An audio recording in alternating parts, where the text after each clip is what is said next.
안녕하세요. 인포마켓 강용훈 대표입니다.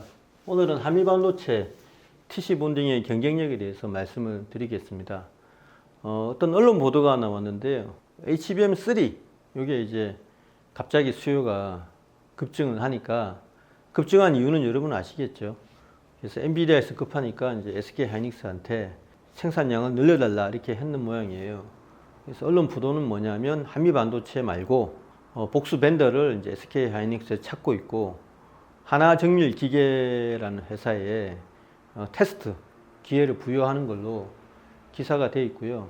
이제 말이 테스트인데 거의 뭐 복수 벤더로 가지 않겠냐라는 뉘앙스가 기사에 숨어 있습니다. 물론 안 될 수도 있다라는 부언도 있긴 한데, 어쨌든 지금 큰 기대를 하는 것 같고요. 거기에 또 들어갈 수 있는 어떤 업체의 이제 상부 히터, 여기 수요가 늘어날 수 있다는 기대감으로 관련주들이 이제 크게 움직이는데요. 제가 이제 거기에 대해서 왈가왈부 하기는 힘들고, 저희가 자신 있는 거는 이제 TC 본딩에 관해서 가장 기술적으로 분석을 많이 해온 만큼 오늘은 제가 최근에 공부한 내용을 가지고 좀 더 설명을 드리겠습니다. TC 본드 하면 내용이 굉장히 복잡하죠. 그렇지만 간략하게 설명을 드리면, 첫 번째 요소가 얼라이먼트라고 말씀드렸잖아요. 얼라이먼트면 정렬 이런 식으로 번역이 되는데, TC 본드를 보면 이제 이게 헤드고 스테이지면 여기에 이제 붙어 있죠. 상부 칩이 있고 여기 하부 칩이 있고 이걸 붙여야 되는데, 여기 보면 이빨 같은 게 있거든요. 제가 간략하게 세 개만 그렸지만 굉장히 정밀하게 많겠죠. 여기 마이크로 범프가 있고, 그래서 보통 이제 피치라고 하면 요거와 요거의 간격입니다. 굉장히 뭐 이렇게 넓어 보이는데 40 마이크로미터 밖에 안 되거든요. 그러면 요거와 요거의 간격은 얼마나 되겠냐 이거죠. 요거는 뭐 15 마이크로미터, 20 마이크로미터 밖에 되지 않습니다. 굉장히 좁은 세상이죠. 1000 마이크로미터가 1mm니까 얼마나 극한의 정밀도를 맞춰야 되겠습니까? 이 얼라이먼트를 잘 맞춰야 되거든요. 이런 이와 이 길이 잘 맞아야 되고요. 또 수평도도 맞춰야 됩니다. 약간만 수평도가 어긋나도 굉장히 정밀한 색이니까 영향을 받겠죠. 그래서 얼라이먼트는 완벽한 수평도에다가 이와 이의 간격을 맞추고, 이런 거를 정밀 카메라라든가 이런 걸 해서 굉장히 정교하게 맞춥니다. 여기 어렵고요. 두 번째가 뭐냐면 열 관리를 해야 되겠죠. 열 관리는 뭐냐면 여기 상부 부분하고 하부 부분이 거의 몇백 도로 올라갑니다. 온도가. 상부가 특히 뜨겁죠. 초당 온도 변환율이 올라갈 때는 100도, 내려올 때는 50도 이렇게 되죠.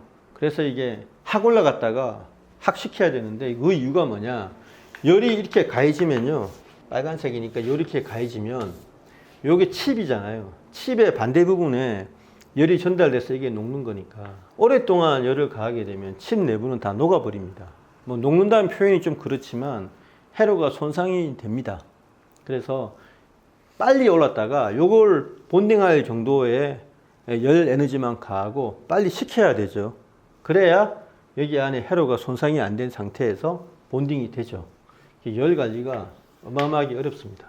이게 이제 뭐 한 층만 본딩하는 게 아니고 뭐 8층, 12층 해야 되기 때문에 각각의 층 안에 열 온도가 다 다르거든요.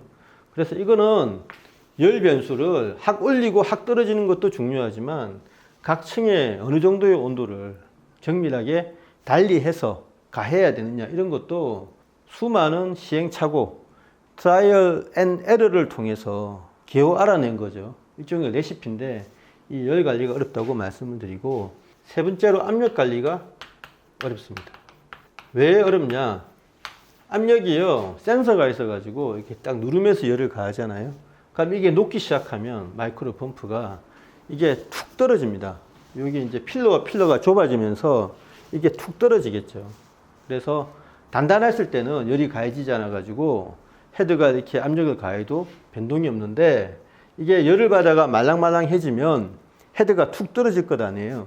그래서 3 마이크로미터나 5 마이크로미터, 심지어는 2 마이크로미터 이렇게 헤드가 약간 변동이 있으면, 아, 녹아가지고 이제 멜팅이 시작되고 이게 붓기 시작하는구나라고 센서가 인식을 합니다. 그래서 더 이상 내려가지 말라라고 명령을 내리죠.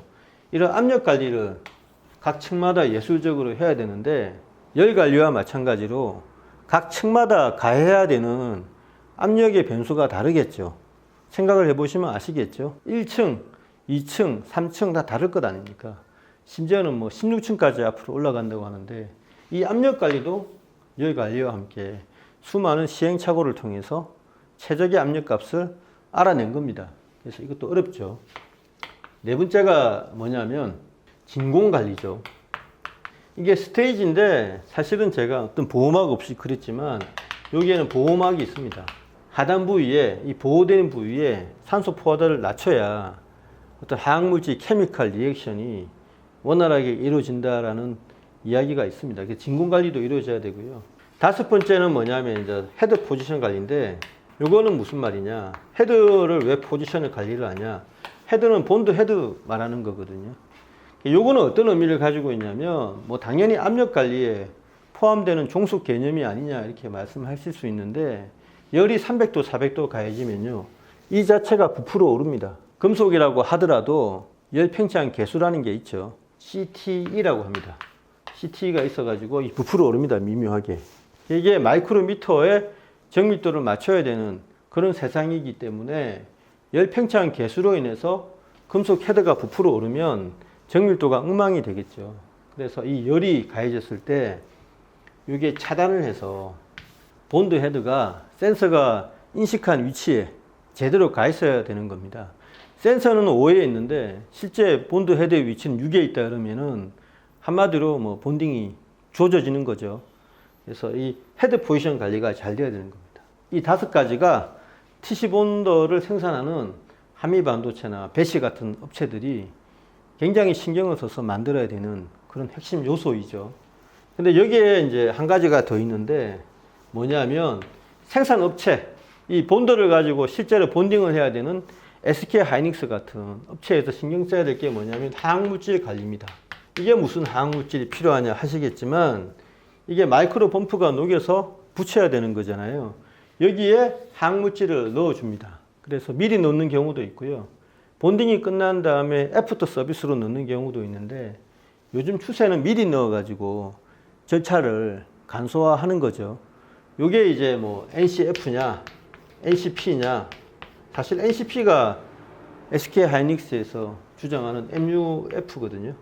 요거를 제가 몇 번 설명을 드렸는데 어쨌든 이 화학물질이 굉장히 단한합니다. 그래서 이거를 어떻게 관리하냐에 따라서 수율의 성패가 좌우되죠. SK 하이닉스하고 삼성전자의 대결 또는 SK 하이닉스하고 마이크론 테크놀로지의 대결 관련된 기사를 보신 분들이라면 이 화학물질에 대해서 어렴풋이 감을 잡으실 수 있을 거예요. 이까지가 이제 제가 공부한 내용이고 이 내용은 교과서라고 해야 될지 모르지만 TC 본딩을 선구적으로 연구하신 연구원들의 어떤 책자, 보고서에 다 있는 내용입니다. 저는 그걸 발췌해 가지고 설명을 해드린 것 뿐이고요. 근데 제가 현장을 방문하고 공부를 더 해보니까 이 요소를 능가하는 더 거대한 근원적인 요소가 있더라고요. 그게 뭐냐면은 진동입니다. 진동. 이게 7번째가 되겠죠. 진동입니다. 진동. 진동이 왜 중요하냐? 생산성하고 관련되어 있는데요. 지금은 본딩 장비에 단 하나의 이 헤드와 스테이지가 있는 게 아니고 멀티로 돌아갑니다. 그러니까 빨리 생산 수율을 또는 트루풋을 올리기 위해서, 그러니까 수율이라는 거는 이제 정확하게 양품하고 불량품의 비율을 수율이라고 하잖아요. 그래서 이 수율이 잡혀진 상태에서 트루풋을 얼마까지 극한으로 올릴 수 있느냐. 트루풋은 시간당 생산량을 말하는 거거든요. 양품을 통과한 생산량, 그걸 트루풋이라 그러는데 그거를 올리기 위해서는 진동 관리가 핵심입니다. 이 회사는 보니까 30년 이상 이 진동 관리만 매진한 기술자들이 굉장히 많더라고요. 그래서 진동 관리를 기계공학적인 요소하고 재료공학적인 요소를 모두 포함해서 40년 가까이 회사에서 천착을 해온 분야라서 원래는 TC 본딩 탄생 이전부터 다양한 장비에 이거를 적용을 해왔는데 지금 TC 본딩 시대에 접어들어서 이 진동 관리 기술이 핵심 중에 핵심으로 떠오른 겁니다. 제가 이거를 몰랐을 때는 가장 핵심이 이제 열 관리할 때는 펄스 히터라고 말씀드렸잖아요. 이게 핵심이라고 말씀드렸고 압력 관리는 이제 센서겠죠. 이건 일본에서 수입하는 것 같은데, 그리고 진공 관리, 뭐 알라이먼트 이런 건 카메라의 부분일 거고요. 헤드 포지션은 이 회사의 전체적인 노하우일 거고, 그 다음에 화학물질은 이제 SK 하이닉스의 물질 선택의 노하우 또는 물질 관리의 노하우인데, 진동 부분은 이게 그 어디에도 속하지 않은 이 회사 고유의 어떤 업력이 낳은 고유 기술이거든요. 이거는 아마 타사에서 따라오기가 쉽지가 않을 것 같습니다. 실제로 마이크론이 가장 높이 평가하는 부분이 요런 기술이 아니고 요거라는 이야기도 있더라고요. 진동 관리를 완벽하게 하니까 멀티로 이렇게 생산을 해도, 그러니까 본드 하나에 이 본드 헤드가 여러 개잖아요. 그 본드 헤드끼리 상호작용이 극소화되어서 드루풋이 비약적으로 올라간다라는 거를 제가 납득을 할 수가 있었습니다. 요거를 생각하지 않으면 이게 굉장히 논리적으로 따라하기가 쉬운 그런 뭐 범용 기술로 정도로 이해가 되는데, 뭐 물론 뭐 여기 트라이얼 앤 에러이기 때문에 데이터가 굉장히 얻기가 힘들죠. 그렇지만 여기까지 진도까지 들어가게 되면 변동의 경우의 수가 굉장히 커집니다. 뭐 열 관리, 압력 관리, 변수에 그런 경우의 수가 굉장히 커지는데, 요거는 정말 어려운 기술이라고 감히 말씀드릴 수가 있겠습니다. 그래서 국내에서 또는 세계적으로 진동 관리를 가장 정밀하게 해낼 수 있는 업체가 한미 반도체가 아닌가 그렇게 생각을 하고요. 제가 미처 몰랐다는 거를 여러분한테 말씀을 드리면서 과거에 했던 TC 본딩의 어떤 보충 내용으로서 이거를 받아들이시면 좋겠고, 진동이 이 회사의 핵심 경쟁력이다. 이걸 이해를 하시면 앞으로 투자 계획을 짤 때, 그리고 한국 업체가 이제 배시, 세계적인 이제 본딩 회사이죠. 그 회사를 따라잡겠다 또는 능가하겠다라고 이야기한 게 이해가 되실 거라고 생각을 합니다. 앞으로 16단, 뭐 24단 이렇게 올라갈지는 모르겠지만, 그때 올라가게 될 때도 요 진동, 요 관리가 굉장히 핵심 기술로 작용을 할 것 같습니다. 네, 긴 시간 들어주셔서 감사합니다.